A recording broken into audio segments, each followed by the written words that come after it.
যে এটা যদি রাজনৈতিক দলের সঠিক সৎ ইচ্ছা থাকে, এটা খুবই সম্ভব এই নেক্সাস এবং অলিগা ভেঙে দেওয়া।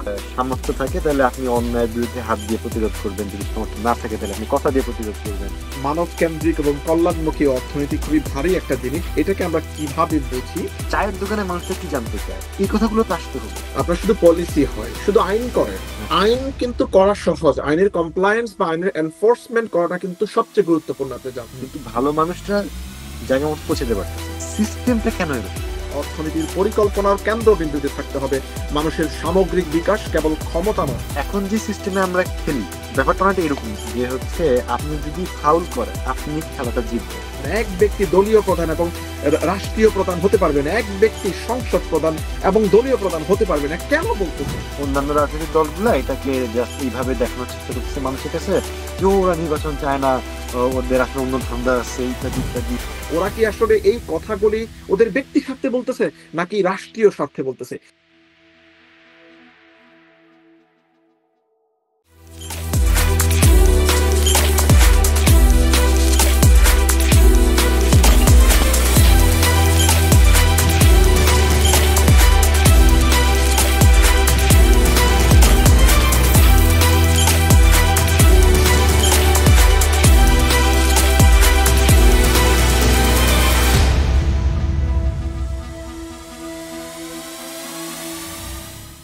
আসসালামু আলাইকুম ওয়া রাহমাতুল্লাহি ওয়া বারাকাতুহু। আশা করি সবাই ভালো, সুস্থ এবং নিরাপদে আছেন। আমাদের থার্ড এপিসোড আজকের আমাদের পডকাস্টে প্রবাসী রাজনৈতিক ভাবনা নামক আমাদের ইউকেএনসিপি পডকাস্ট সিরিজের আজকের তৃতীয় এপিসোডে আমাদের সাথে আছে আমাদের ভাই এবং সহযোদ্ধা ফাহিম আশার ভাই।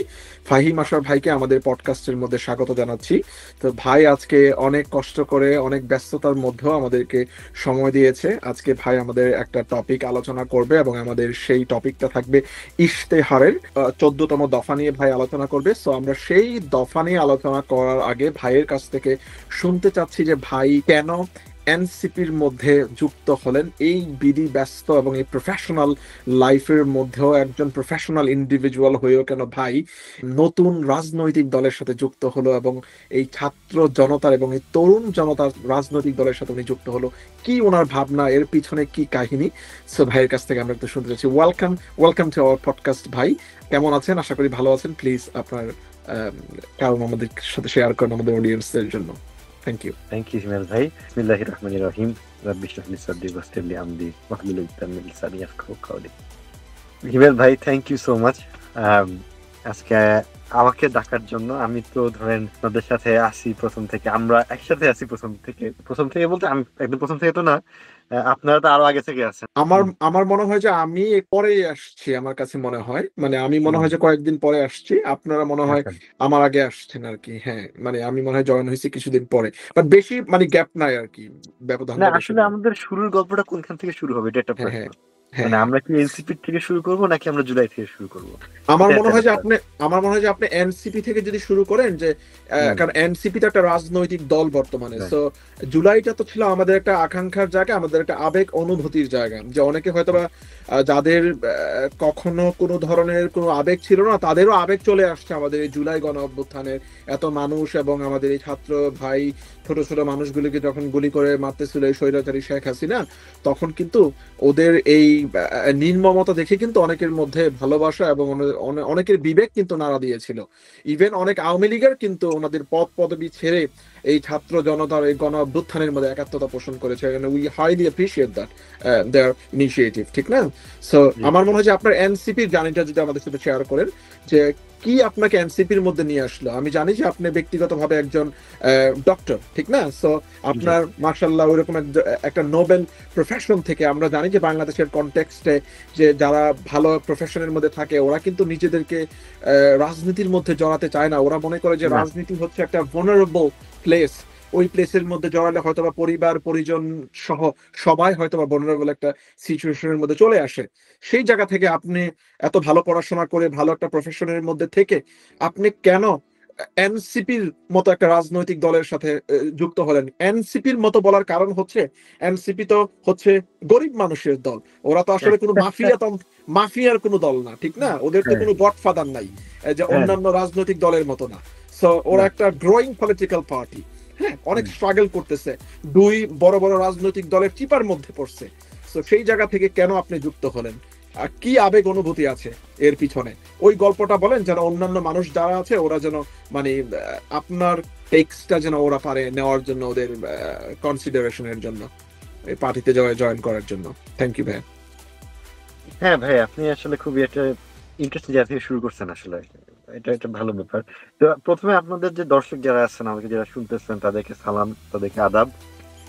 হিমেল ভাই একটা খুব ইন্টারেস্টিং জায়গা থেকে শুরু করছেন। এই কথাটা বলার কারণটা কি, ভাইয়া যে প্রশ্ন করছেন, আমার কাছে মনে হয় যারা এনসিপি তে যুক্ত হয়েছেন আমার মতো, তাদের বেশিরভাগের উত্তরটা ভাইয়ের প্রশ্নের মধ্যে দেওয়া আছে।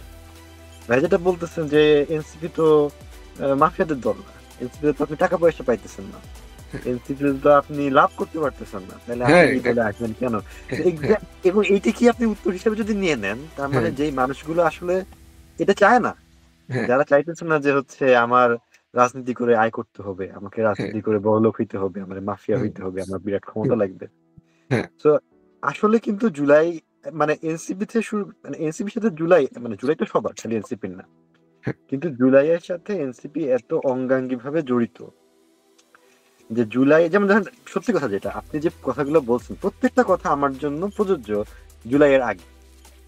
আপনি ব্যারিস্টার মানুষ, ব্যারিস্টার মানুষদের অবশ্যই একটা অভিজ্ঞতা থাকে। আমি ব্যারিস্টার হই না, আমি ব্যারিস্টারি পড়তেছি বাই দ্য ওয়ে। হবু ব্যারিস্টার মানুষ।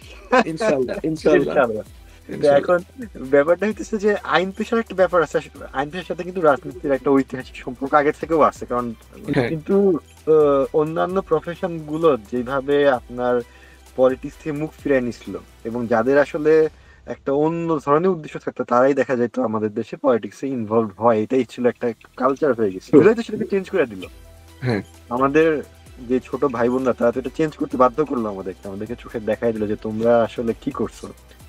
তো এইটা হওয়ার পরে যখন এনসিপির ঘোষণাটা আসলো, এবং জুলাইয়ের যারা একদম নেতৃত্বে ছিলেন, আমরা যাদেরকে ভরসা করছি, বিশ্বাস করছি, তারা যখন এই সিদ্ধান্তটা নিল যে আমরা একটা রাজনৈতিক দল করা দরকার দেশটাকে পাল্টাইতে গেলে, নতুন একটা রাষ্ট্র বানাইতে গেলে, তখন আসলে ভাই আমি আমার আমার মানে আমি সবসময় তরুণদের কথা এবং আমার জুনিয়রদের কাছ থেকে যে আমি শিখি, এবং আমাদের নেতারা হয়তো আমার চেয়ে বয়সে ছোট হবে, কিন্তু তাদের কাছ থেকে যে আমি শিখি, এই জিনিসটা কেন বলতেছি, আমার মেডিকেলের একটা ছেলে, সে আমাকে এনসিপিতেও নাই, ঠিক আছে, হ্যাঁ তার সাথে আমার ওই সময় কথা হইতেছে, সে একটা কথা আমার বলতেছে, আমি জানি না এটা আপনার সাথে আগে কখনো শেয়ার করছি কিনা বা কারোর সাথে শেয়ার করছি কিনা, সে আমাদেরকে ভাই এটা মনে হয় যারা অন্য ধর্মের আছেন তারা তারাও রিলেট করতে পারবেন। ব্যাপারটা এমন না যে আপনাকে ধর্মীয় ভাবে জিনিসটা নিতে হবে, কিন্তু আমাদের একটা হাদিস আছে, সবাই জানেন মুসলমানদের মধ্যে, সেটা হচ্ছে যে আপনার যদি সামর্থ্য থাকে তাহলে আপনি অন্যায়ের বিরুদ্ধে হাত দিয়ে প্রতিরোধ করবেন, যদি সামর্থ্য না থাকে তাহলে আপনি কথা দিয়ে প্রতিরোধ করবেন,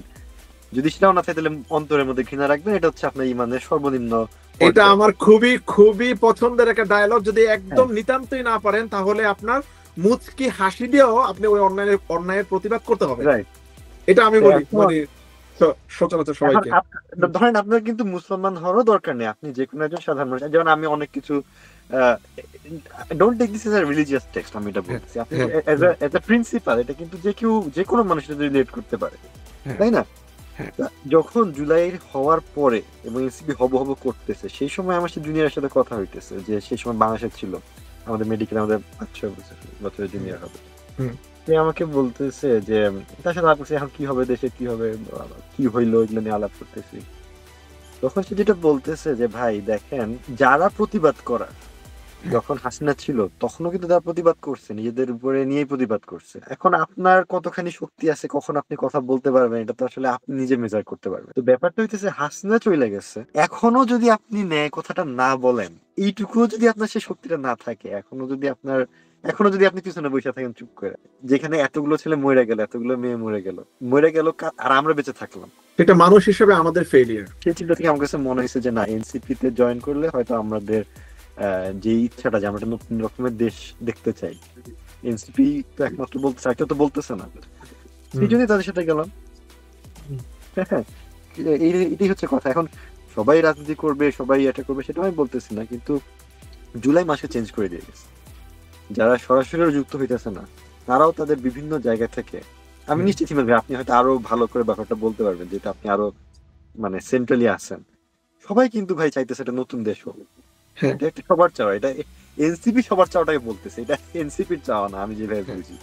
সাহস এটাই আর করে কি। এনসিপি সকলের প্রতিনিধিত্ব করছে, যেই প্রতিনিধিত্ব ওনারা জুলাই আগস্টের মধ্যে করেছে, এবং ওনাদের এক্স্যাক্টলি। ব্যানারে সকলে এসে মানে ওই ওনাদের সকলের ভয়েসটা যখন ওনারা আপনার রিপ্রেজেন্ট করতেছিল, তখনই কিন্তু মানুষ ওনাদের ব্যানারের মধ্যে এসে একাত্মতা পোষণ করেছিল। 100%। আপনি এক দফার ঘোষণাটার কথা মনে করে দেখেন, যে হ্যাঁ। নাহিদের যে ভিডিওটা এখন আপনি যে কেউ যে দেখতে পারেন, হুম। এক দফা দেওয়ার আগে উনি কি বলতেছেন, নাহিদ তো হচ্ছে বয়স অনেক ছোট হবে, নাহিদ সাহেবই বললাম, হ্যাঁ হুম। তাকে, তারা আমাদের নেতা এখন লিটারালি। নাহিদ সাহেব তখন ভিডিওতে কি বলতেছে, যে শুরু করতেছেন এইভাবে যে আসলে এই ঘোষণা জনগণের মধ্যে দিয়ে চলে আসছে। হ্যাঁ। আমি হয়তো ভার্বাটিম বলতে পারতেছি না, কিন্তু আপনি শুরুটা শুনে দেখেন, উনি বলছেন এই ঘোষণা অলরেডি জনগণের মধ্যে থেকে চলে আসছে, আমি খালি তাদের পক্ষ থেকে বলতে আসি। এবং নতুন বাংলাদেশের যে দাবিটা, ভাই আমি জাস্ট উল্টা দিক থেকে বলি, ধরেন হুম। এনসিপির বিরুদ্ধে যত রকমের অভিযোগ হইতেছে, একটা তো ধরেন আপনার অন্য পলিটিক্যাল দল বা যাদের অন্য স্বার্থ আছে, তারা স্বার্থগত ভাবে যেটা করতেছে সেটার কথা আমি বলতেছি না। হুম। আপনি যদি সাধারণ মানুষের মধ্যে এটাও বলেন যে যারা এনসিপি কে নিয়ে যতটা আশা করছিল তারা একটু হুম। হতাশ হইতেছে, এরকম যদি কারোর সাথে আপনি কথা বলেন, হতাশা জায়গাটা কোথায় যদি তারা হতাশ হয়? তারা বলতেছে যে এনসিপিও কি আগের জায়গাতে ঢুকে গেল, হুম। আগের অন্য দলগুলোর মতো হয়ে গেল। হুম। মানে মানে আশাটা কোথায়? মানুষের আশাটা হচ্ছে আমরা একটা নতুন দেশ দেখতে চাই, হ্যাঁ। নতুন ধরনের দেশ দেখতে চাই। হুম। এটাই আমি বুঝি, আমরা সহজ সরল মানুষ, আমরা এটাই বুঝি। হুম। হ্যাঁ, তো যারা সেই কথা বলবে তারা সেটা করুক, তাদের সাথে আমরা আছি। অ্যাবসলিউটলি ভাইয়া, থ্যাংক ইউ সো মাচ আপনার ইনপুটের জন্য।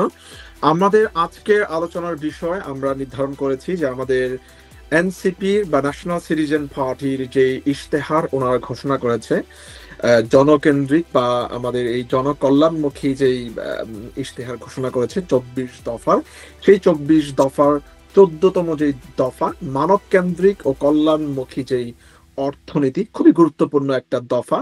কারণ মানব কেন্দ্রিক এবং কল্যাণমুখী যদি আমাদের অর্থনীতি না হয়, শুধু যদি ফুলিয়ে ফাঁপিয়ে কোনো অর্থনীতিকে জাস্ট দেখানোর জন্য কোনো অর্থনীতি দেখানো হয়, যেটা বিগত সরকারের আমলে, ফ্যাসিবাদী সরকারের আমলে দেখানো হয়েছে। আপনি জানেন যে ব্যাংক থেকে শুরু করে আমাদের বিভিন্ন অর্থনীতি, জিডিপি এবং আমাদের এমপ্লয়মেন্ট যে রেশিও গুলি ছিল, এমপ্লয়মেন্টের যে হারগুলি ছিল, এগুলিকে কিন্তু আপনার ফুলিয়ে ফেপিয়ে আপনার দেখানো হয়েছিল। ইন রিয়ালিটি যখন এই গভর্নমেন্ট ফল করে, আমাদের ইন্টারিম গভর্নমেন্ট যখন আসে, তখন কিন্তু আমরা এই এর সঠিক পার্সেন্টেজ গুলি কিন্তু আমরা পাই, তখন কিন্তু আমরা মানে একদম হতবাক হয়ে যায় যে আমাদের ব্যাংকগুলির অবস্থা কতটা নাজুক ছিল, আমাদের অর্থনীতির অবস্থা কতটা বাজে ছিল, এবং আমাদের যে আপনার রিজার্ভের অবস্থা কতটা ভয়ানক ছিল, কতটা ভয়ানক ছিল, এবং আমাদেরকে কি বোঝানো হয়েছে, এবং আমাদের যে বৈদেশিক লোনের কি বাজে অবস্থা ছিল। বেল্ট এন্ড রোড ইনিশিয়েটিভের আন্ডারে আমাদের যেই উন্নয়নমূলক যে প্রজেক্টগুলি বাংলাদেশের মধ্যে হয়েছে, যে উন্নয়নের যে একটা মূলা ঝুলানো হয়েছে বাংলাদেশের মধ্যে, বাংলাদেশের এই ভূখণ্ডের এই মানুষকে যে একটা মূলা ঝুলানো হয়েছে, যে আমাদের দেশে আপনার ইনফ্রাস্ট্রাকচার যে ডেভেলপমেন্ট গুলি দেখানো হয়েছে, যে এইটা হয়েছে, ওইটা হয়েছে, রোড হয়েছে, ঘাট হয়েছে, কালবাট হয়েছে, আপনার হাইওয়ে হয়েছে, আপনার কত কি আপনার দেখানো হয়েছে। এই যে উন্নয়নের মূলা ঝুলাইছে আপনার বেল্ট এন্ড রোড ইনিশিয়েটিভে, চাইনিজের যে ঋণের ফাঁদ। সো এই যে আপনার অর্থনীতি মূলত ফুলিয়ে ফাঁপিয়ে যে দেখানো, এটা কিন্তু কোনো কল্যাণমুখী বা মানব কেন্দ্রিক কোনো অর্থনীতি ছিল না। সুতরাং এনসিপির 14তম দফা হচ্ছে মানব কেন্দ্রিক ও কল্যাণমুখী অর্থনীতি। সো এনসিপির এই মানব কেন্দ্রিক ও কল্যাণমুখী অর্থনীতি বলতে কি বুঝি, এনসিপি কি বোঝায়, সেটা আমরা একটু পড়ি কি বুঝাইছে ওনারা। এনসিপির মানব কেন্দ্রিক ও কল্যাণমুখী অর্থনীতি ইশতেহারের 14তম দফায় এনসিপি কি বলেছে: অর্থনীতির মূল ভিত্তি হওয়া উচিত মর্যাদা সম্পন্ন মানুষ। অর্থনীতির পরিকল্পনার কেন্দ্রবিন্দুতে থাকতে হবে মানুষের সামগ্রিক বিকাশ, কেবল ক্ষমতা নয়, মানুষের উদ্দেশ্য, মূল্যবোধ, সামাজিক দায়িত্ববোধ গঠনে বিনিয়োগ করতে হবে। আমরা বাজার ভিত্তিক কিন্তু কল্যাণমুখী অর্থনৈতিক দর্শন মেনে একটি আধুনিক ও অন্তর্ভুক্তিমূলক অর্থনীতি গড়ে তুলতে প্রতিশ্রুতিবদ্ধ, বলেছে এনসিপি। আমরা একটি প্রতিযোগিতামূলক বাজার ব্যবস্থা প্রতিষ্ঠা করব, যেখানে সিন্ডিকেটের দৌরাত্ম্য বরদাস্ত করা হবে না, অলিগার্ক শ্রেণীর প্রভাব ধ্বংস করে এবং ক্ষুদ্র ও মাঝারি ব্যবসার বিকাশ নিশ্চিত হবে। আমরা উন্নয়নকে শুধু জিডিপির সংখ্যা দিয়ে পরিমাপ করব না। নাগরিকদের অন্য, বস্ত্র, বাসস্থান, শিক্ষা, চিকিৎসা, ইন্টারনেট, এসব মৌলিক যে সেবা ও সেবার মান এবং প্রাণ প্রকৃতির পরিবেশের সুরক্ষাই হবে আমাদের উন্নয়নের মানদণ্ড। আমরা বেকার ভাতা, বয়স্ক ভাতা, বিধবা ভাতা, বিশেষ চাহিদা সম্পন্ন নাগরিক ভাতা, শিশু ভাতা প্রভৃতি সামাজিক সুরক্ষা সেবাকে নাগরিক অধিকার হিসেবে প্রতিষ্ঠা করব। পথশিশু ও ছিন্নমূল মানুষদের জন্য আমরা পুনর্বাসন, শিক্ষা, স্বাস্থ্য সেবা ও কর্মসংস্থানের মাধ্যমে অর্থনৈতিক ও সামাজিক নিরাপত্তা নিশ্চিত করব। আমরা কর কাঠামোর ন্যায্য সংস্কারের মাধ্যমে ধনী গরিবের বৈষম্য কমিয়ে আনবো এবং সুষম উন্নয়ন নিশ্চিত করব। মধ্যম আয়ের ফাঁদ ও চতুর্থ শিল্প বিপ্লবের তথ্য প্রযুক্তিগত চ্যালেঞ্জ মোকাবেলায় আমরা প্রণয়ন করব একটি দূরদর্শী ও সমন্বিত কর্মপরিকল্পনা। আমরা ব্যাংকিং ও আর্থিক খাতের বিদ্যমান কাঠামোকে শক্তিশালী করব। বাংলাদেশ ব্যাংকে পূর্ণাঙ্গ স্বাধীনতা দিব। ঋণ খেলাপি রোধে একক ক্রেডিট আইডি সহ ন্যাশনাল ক্রেডিট রেটিং সিস্টেম চালু করব। পুঁজিবাজার সংস্কার ও সিকিউরিটি অ্যান্ড এক্সচেঞ্জ কমিশন পুনর্গঠন করব এবং এই খাতে সুশাসন প্রতিষ্ঠা করব বলেছে এনসিপি তার 14তম দফার মধ্যে। সুতরাং সেই জায়গা থেকে আজকে আমরা প্রশ্ন করব আপনাকে, আপনি যেহেতু একজন এনসিপির নিবেদিত প্রাণ এবং নিবেদিত একজন কর্মী, সেই জায়গা থেকে আপনার কাছে আমাদের প্রশ্ন, আপনার দৃষ্টিতে অর্থনীতির মূল ভিত্তি মর্যাদা সম্পন্ন মানুষ হওয়া বলতে কি বোঝায়? এটা কিভাবে বাস্তবায়নযোগ্য বলে আপনি মনে করেন? আপনার ব্যক্তিগত মতামত আমরা জানতে চাচ্ছি একজন এনসিপির নিবেদিত প্রাণ হিসেবে।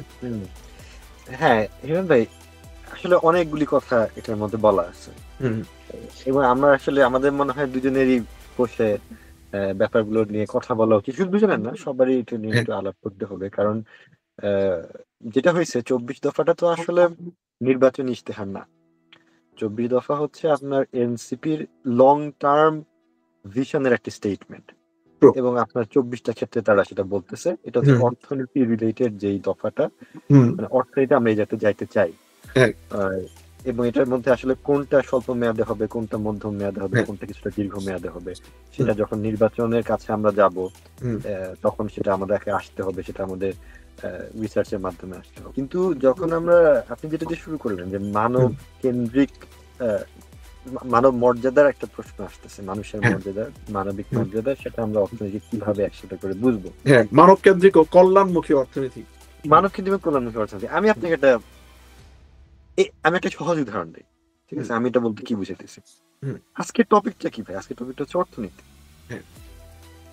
আমি তো ইকোনমিস্ট না, আপনিও ইকোনমিস্ট না, তাইলে আমরা কেন কথা বলতেছি এটা নিয়ে? তো তাহলে একজন ইকোনমিস্টের কথা বলো, অথবা ফিন্যান্স যে পড়ছে বা ওগুলো যারা মানে we related commerce, economics, finance, banking এগুলো যারা বুঝে তাদেরই তো কথা বলা উচিত।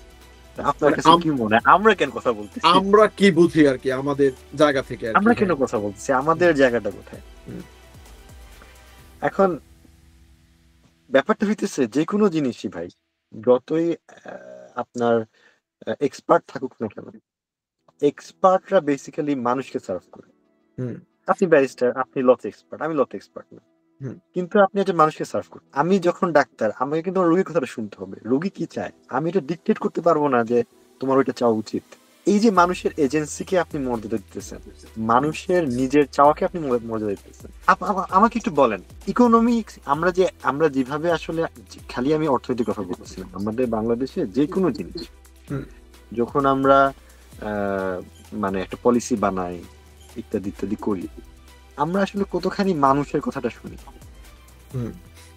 আমরা কিছু বইপত্রের জিনিস পড়ছি, আমরা কিছু ওই মানে ওই জিনিসগুলো আমরা জানি, ওইটা ধরে ধরে আমরা টিক বক্স দেই, আমরা খুব ভালো জিনিস তৈরি করি, কারণ আপনি এক্সপার্ট, কিন্তু ভালো জিনিস তৈরি করবেন। কিন্তু মানুষের যে এজেন্সি, মানুষ কি চায়, মানুষ কি বোঝে, চায়ের দোকানে মানুষটা কি জানতে চায়, সে এই কথাগুলো তো আসতে হবে। এটা হচ্ছে একটা উদাহরণ যে কোনো কিছুকে মানব কেন্দ্রিক করা, সেটা যত কমপ্লেক্স জিনিসই হোক না কেন, এটা কিন্তু প্রত্যেকটা মানুষের জীবনকে প্রভাবিত করে।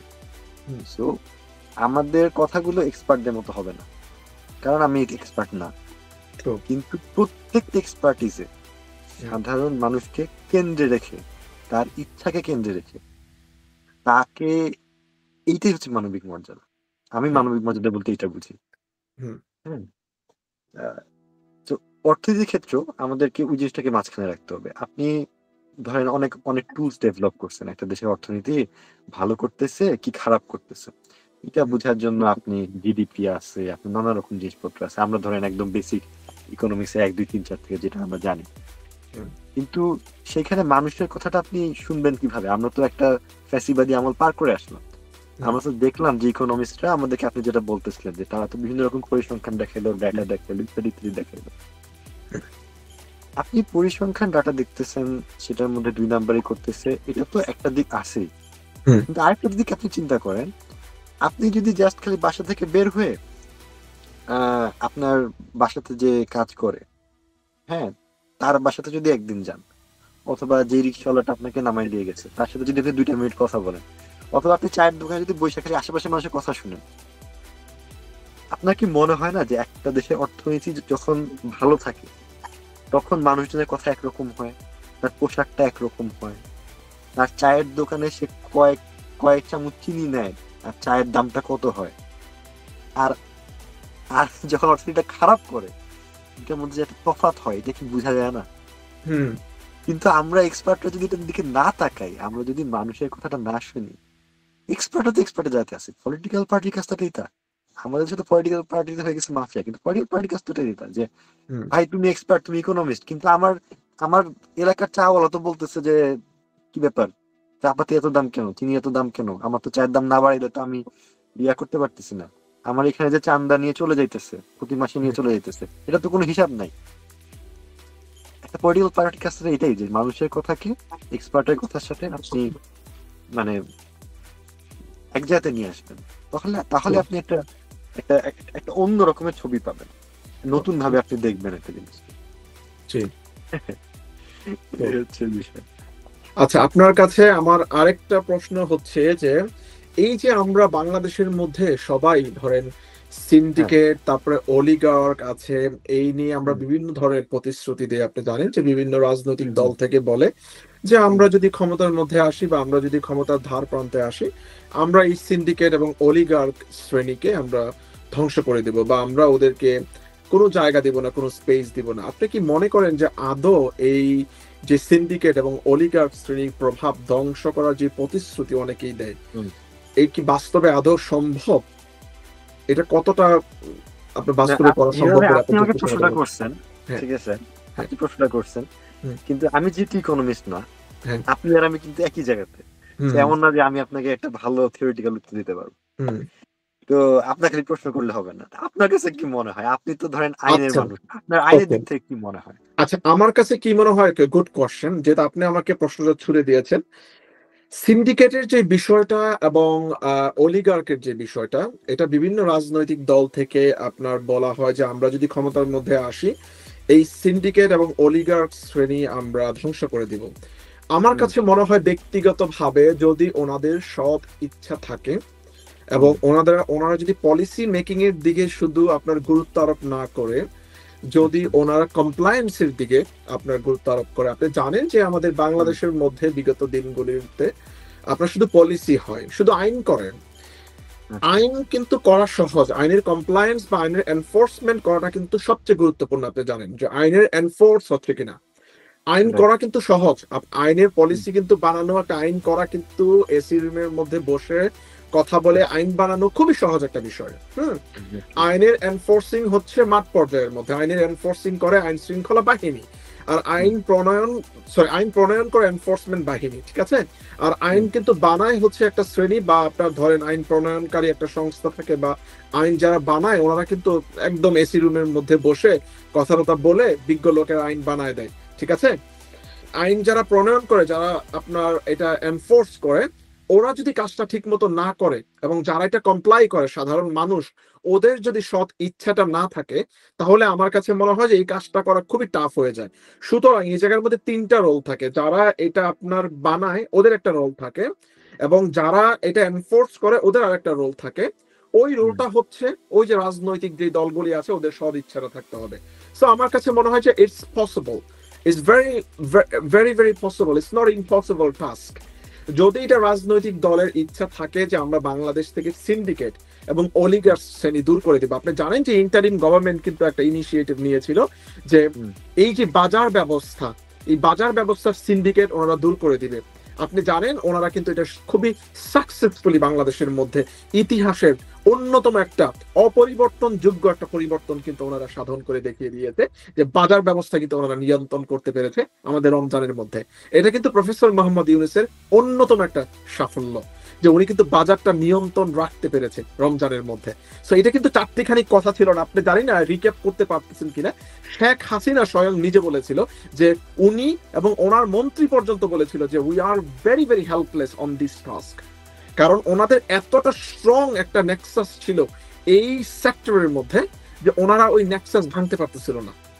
যেই নেক্সাস প্রফেসর মোহাম্মদ ইউনূসের সরকার কিন্তু এসে ভেঙে ফেলেছিল, তার একমাত্র কারণ হচ্ছে ওনার ব্যক্তিগত বা ওনার যে ক্যাবিনেট ছিল ওই ক্যাবিনেটের কোনো নিজস্ব ইন্টারেস্ট এই জায়গার মধ্যে ছিল না, মানে ওনাদের কোনো নেক্সাস ছিল না, মানে ওনাদের ইচ্ছেটা এই জায়গার মধ্যে সৎ ছিল।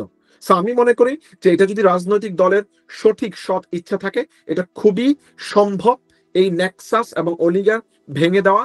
এবং রাজনৈতিক দল বা পরবর্তীতে যারা রাষ্ট্র ক্ষমতার মধ্যে আসবে, ওরা যদি চায় যে আমি আমার এই দেশ, এই দেশের নাগরিককে আমি নিপীড়ন থেকে রক্ষা করে ওদেরকে সুনাগরিকের মতো ট্রিট করব, এবং ওদেরকে আমি একটা চমৎকার রাষ্ট্র কাঠামো, রাষ্ট্র ব্যবস্থা আমি উপহার দেব, এবং সিন্ডিকেট মুক্ত, অলিগার মুক্ত একটা বাংলাদেশ আমি উপহার দেব, আমি ব্যক্তিগতভাবে মনে করি ইটস ভেরি মাচ পসিবল। এবং নাগরিকরা যদি এর মধ্যে সহযোগিতা করে, ওরা যদি ওইটা কমপ্লায়েন্স করে, I think all together will have a really really better Bangladesh.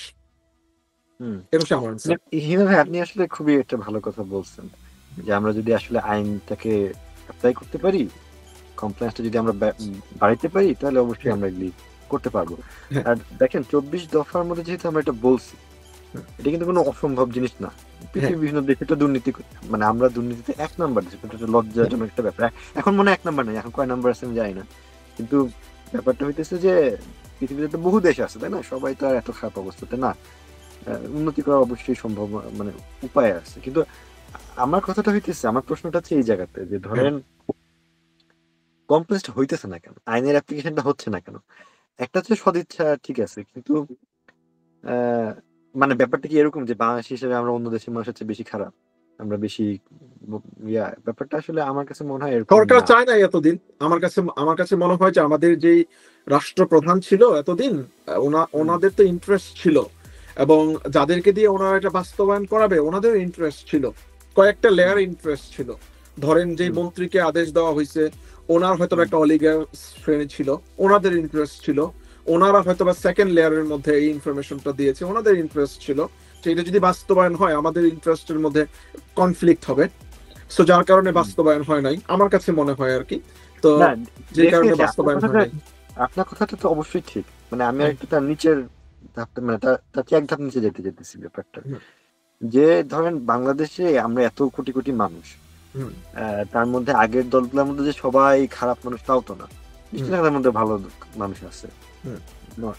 আপনি ধরেন যেমন বিএনপি যে সাইফুর রহমান সাহেব, ওনার এক সময় ভালোই সুনাম ছিল, পরে কি সেটা আমি বলতে পারি না। কিন্তু ব্যাপারটা আমি যেটা বলতে চাইতেছি সেটা হচ্ছে যে ভালো খারাপ রাজনৈতিক দলের মধ্যে থাকবে। যেরকম আপনার আমার আশেপাশে যদি 100টা মানুষ নিই র্যান্ডমলি, ভালো মানুষ পাবেন, খারাপ মানুষ পাবেন। আমার কোশ্চেনটা হইতেছে যে ধরেন আমরা বুঝতেছি যে বাংলাদেশে আমরা আইনটাকে মানাইতে পারতেছি না মানুষের মধ্যে, আমরা এই যে পারতেছি না, এইটার আমি মনে করি একটু মানে আপনার হোলিস্টিক ওয়েতে জিনিসটা দেখতে হবে। আমাদের আইন যতই ভালো হোক না কেন, পলিসি যতই আপনি ভালো করেন না কেন, এবং এটা বললে খালি হবে না, সদিচ্ছা নাই। যাদের সদিচ্ছা আছে তারা কেন মন্ত্রী হইতে পারতেছে না, যারা সদিচ্ছা আছে তারা কেন এমপি হইতে পারতেছে না, যাদের সদিচ্ছা নাই এই ধরনের মানুষগুলোই কেন রাজনীতিতে ভালো করতেছে? সেম কথা আপনার আমলাতন্ত্রের ভিতরে বলেন, আর্মির ভিতরে বলেন, সব জায়গাতেই ভালো মানুষ আছে, কিন্তু ভালো মানুষরা জায়গা মতো পৌঁছাতে পারতেছে না। সিস্টেমটা কেন এরকম? এই এখন যে সিস্টেমে আমরা খেলি, ব্যাপারটা অনেকটা এরকম, যে হচ্ছে আপনি যদি ফাউল করেন আপনি খেলাটা জিতবেন, এখন আপনি যদি ফাউল না করেন তাহলে আপনি খেলাটা জিততে পারবেন না। এখন যেই মানুষগুলো ফাউল করে তারাই তো তাহলে এই খেলাতে বের হয়ে আসবে, এখান থেকে তারা জিতে আসবে। যেমন আমি সরাসরি অর্থনীতির ক্ষেত্রেই বলি আপনাকে, ধরেন আমি একটা এলাকাতে যদি আপনি ইলেকশন করতে চান, আপনার তো একটা নির্দিষ্ট লিখে দেওয়া আছে যে আপনি এর বেশি টাকা খরচ করতে পারবেন না, কিন্তু আমি প্রত্যেকটা মানুষ বাস্তব কথা জানে যে এই টাকাতে কোনো ইলেকশন ক্যাম্পেইন হয় না। হুম, মানে এমপি পদে যেই বাজেট দেওয়া আছে হাইয়েস্ট লিমিট, ওই লিমিটের চেয়ে বেশি খরচ আপনাকে করতে হবে মেম্বার পদে জেতার জন্য। বাংলাদেশের বাস্তবতা হচ্ছে এইটা। হ্যাঁ, এখন আপনি এটা আইন করে কেমনে আটকাবেন? মনে করেন আপনি আইন করলেন যে হচ্ছে আমি ইলেকশন ক্যাম্পেইনে আপনি ধরেন পোস্টার ছাপাইতে পারবেন না, মানে বিভিন্ন রকম আপনি আইন করলেন, কিন্তু এটাকে তো পাশ কাটানো কোনো ব্যাপার না। আপনি এই যে আমাদের এই যে মানে জামাত শিবির যেটা করে না, যে তারা হচ্ছে বিভিন্ন সোশ্যাল ওয়েলফেয়ার টাইপের কাজ করে, বলে যেটা তো রাজনৈতিক কাজ না। সেম কাজ তো আপনি একজন ক্যান্ডিডেট হিসেবে করতে পারেন, আমি এখানে এই কাজ করতেছি এই কাজ করতেছি। আপনি কিভাবে তার বাজেট লিমিট করবেন? করতে পারবেন না কিন্তু, বুঝতে পারছেন? মানে আমি বলবো যে এটা আপনার ক্যাম্পেইন, উনি বলবেন যে না এটা তো ক্যাম্পেইন না, আপনি এটা কেমনে ক্যাম্পেইন বানাবেন?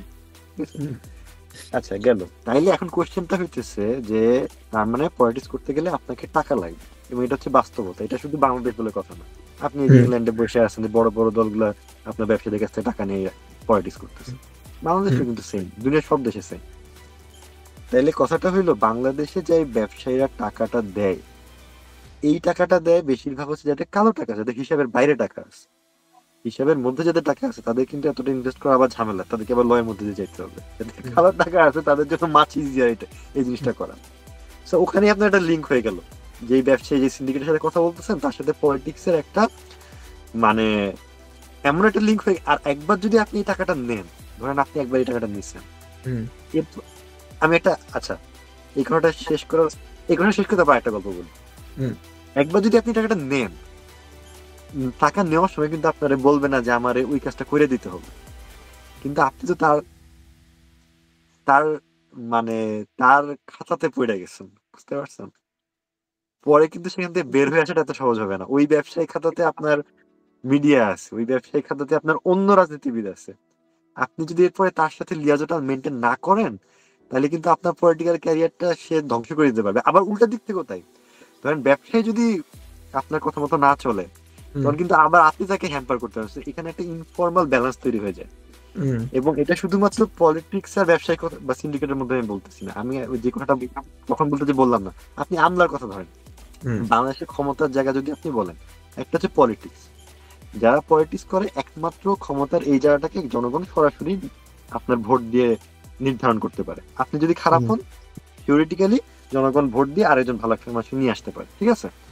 কিন্তু ক্ষমতা তো অন্যান্য জায়গায় আছে, সেগুলোকে তো আপনি ভোট দিয়ে ভাগ নিতে পারবেন না, কোনো দেশই পারেন না। আমলা, একটা দেশের ডিসিশন মেকিং আমলা বিরাট একটা ভূমিকা রাখে। হুম, কোনো দেশে আপনি ভোট দিতে তাকে সরাইতে পারবেন না। ব্যবসায়ী, ব্যবসায়ীকে আপনি এখন ভোট দিবে বলবেন যে হচ্ছে প্রাণ কোম্পানি মালিক কে হবে, এটা তো আপনি করতে পারবেন না, ঠিক আছে?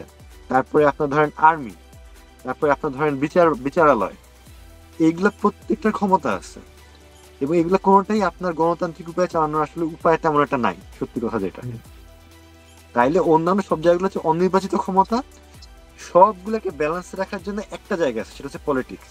এই কারণেই পলিটিশিয়ান যখন যায় সে হচ্ছে মানে সবাইকে, they are suppose to keep everyone in check and balance.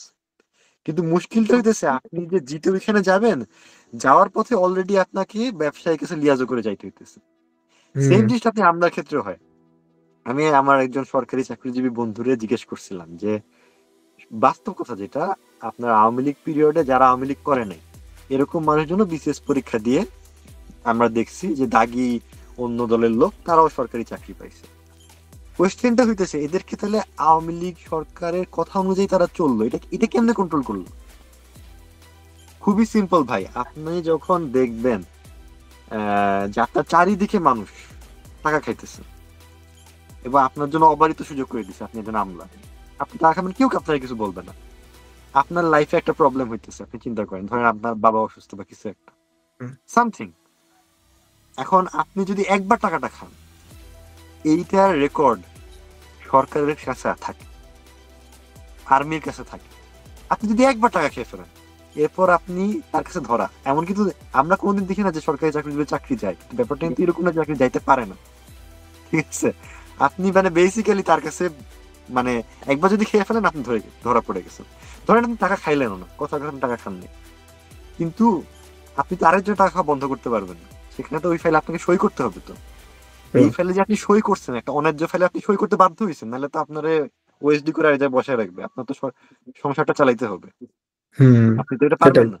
সেটাই, আপনি সেটাই ধরেন আসলে। টাকা খান না, কিন্তু আপনার একটা সই আছে, সেটাই আমাদের আসলে ওই সিস্টেমিক্যালি যেই তো আমাদের সিস্টেমটা যে এক্স্যাক্টলি করাপ্টেড, ওইটাই আমাদেরকে আসলে চেঞ্জ করতে হবে। এক্স্যাক্টলি সো আপনি যখন, আমাদের উদ্দেশ্য অবশ্যই এই সিন্ডিকেটকে ভাঙা, আমাদের হুম, উদ্দেশ্য অবশ্যই অলিগারদেরকে কন্ট্রোল করা।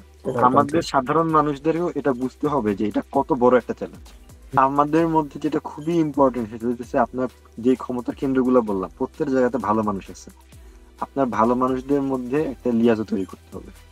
আপনার ধরেন আপনি জানেন যে যেই পলিটিশিয়ানটা টাকা খায় না, আপনি পলিটিক্স করেন না, কিন্তু আপনার দায়িত্ব আছে যে এই পলিটিশিয়ানটা যাতে টাকা খাওয়া না লাগে তার হ্যাঁ, ক্যাম্পেইন চালাইতে, এটা আপনি অ্যাবসলিউটলি। ব্যবস্থা করেন। আপনি যদি একজন সৎ ব্যবসায়ী হন, হুম, আপনার দরকার আছে যে এরকম খুঁজে বাই করা যে কোন পলিটিশিয়ানটা আপনার হচ্ছে এই এই কাজটা করে না, হুম, তাকে আপনার এন্ডোর্স করা দরকার আছে। আপনি অ্যাবসলিউটলি। ধরেন বিরাট পলিটিশিয়ান না, আপনি ধরেন সাধারণ মানুষ, হুম, আপনার দরকার আছে যে আপনার কোন ব্যবসায়ীটা ভালো তারে আপনি এন্ডোর্স করতে হবে। কোন, হুম, মানে আপনি, গণতন্ত্র জিনিসটা ভাই এমন, আপনি যদি পিছনে বসে থাকেন, যেটা আমরা দেখছি হাসিনার পিরিয়ডে, হাসিনা 15 বছর কেমনে থাকতে পারলো, হুম। এই বাচ্চা ছেলেগুলো কিন্তু দেখাই দিয়ে গেল ভাই, তারা কিন্তু দেখাই দিয়ে গেল। আপনি যদি, আপনি ওই তো আমি যখন হাসিনা ইয়াং ছিলাম, হাসিনা তো আপনি আমি যখন ইয়াং ছিলাম ওদের বয়সে ছিলাম, তখন তারা যে কাজটা করছে ওই কাজটা যদি আমরা করতাম তাইলে কিন্তু আজকে এই অবস্থায় আমরা আসতাম না, আমরা পিছায় বসে ছিলাম। শেখ হাসিনা যে এক্স্যাক্টলি শেখ হাসিনা হইছে এর জন্য তো ধরেন আপনি এর ইন ডেপথ নিয়ে যদি একটু আলোচনা করেন, যদিও প্রসঙ্গটা একটু আউটসাইড অফ কনটেক্সটে হয়ে যায়, বাট এটা নিয়ে যদি একটু আলোচনা করি 1 মিনিটে, আমি মনে করি যে শেখ হাসিনা স্বৈরাচার বানানোর জন্য, মানে একজন শেখ হাসিনাকে স্বৈরাচারী শেখ হাসিনা বানানোর জন্য অনেকগুলি অর্গান একসাথে কাজ করছে। এর মধ্যে রাইট যদি আমাদের প্রতিবেশী দেশকে আমরা নিয়ে আসি, এর মধ্যে এক্স্যাক্টলি হ্যাঁ ইন্ডিয়ার একটা গ্রেট রোল ছিল। আপনি ট্রু যদি আমাদের রাষ্ট্রের বিভিন্ন অর্গানগুলিকে আপনি ধরেন, আমাদের যারা সাংবাদিক ছিল, সাংবাদিক হচ্ছে এই জাতির দর্পণ, ঠিক আছে, হুম সমাজের দর্পণ। সেই হুম দর্পণগুলি কিভাবে কাজ করছে আপনি দেখছেন যে একচেটিয়া ভাবে শেখ হাসিনার সমস্ত অকাম কুকাম গুলিকে ওনারা কিভাবে পোট্রে করছে ভালো কাজ হিসেবে আমাদের এই সাধারণ মানুষের মধ্যে, আমাদের এই সমাজের মধ্যে, আমাদের এই রাষ্ট্রের মধ্যে গুলিকে প্রতিষ্ঠিত করছে। 3টা ইলেকশনকে কিভাবে বৈধতা দিচ্ছে আপনি দেখছেন। এই যে শেখ এক্স্যাক্টলি মুজিবরের যে কিচ্ছা কাহিনীকে এক্স্যাক্টলি আমাদের বাচ্চাগুলিকে কিভাবে আপনার খাওয়ানো হয়েছে বিগত 15 বছর 4 মাসে, এগুলি আপনারা দেখছেন। হ্যাঁ, ওনাদের সমস্ত অকাম কুকাম মন্ত্রী মিনিস্টার সবগুলিকে ভালো কাজ দিয়ে বোঝানো হয়েছে। সো এই যে এক্স্যাক্টলি সবকিছুর সমন্বয় কিন্তু একজন সাধারণ ব্যক্তিকে ওনারা স্বৈরাচার বানাই দিছে।